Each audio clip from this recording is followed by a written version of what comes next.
Say goodbye to joint pain and swollen legs. We have the solution you've been searching for.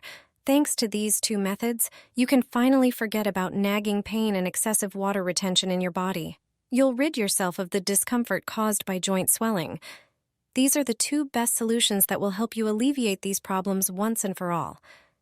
Start by cooking rice. Rinse the rice grains and add them to boiling water. Make sure the water completely covers the rice. This water will come in handy later. Cook the rice for about 10 minutes. Then let it cool for another 2 to 5 minutes.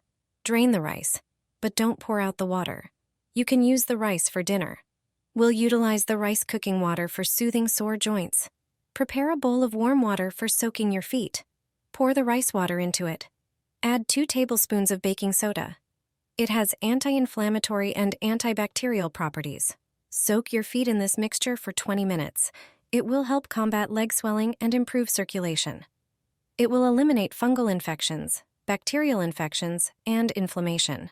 Another method is making a paste from the same ingredients. Simply mix a few tablespoons of rice water with baking soda until you get a thick consistency. Apply it to the painful areas. Leave this mixture on your joints for about 20 minutes.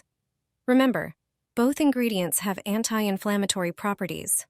Soaking your feet and the creamy paste are not only good for your joints, but also eco-friendly. Forget about products with harmful substances. These methods are natural and always effective.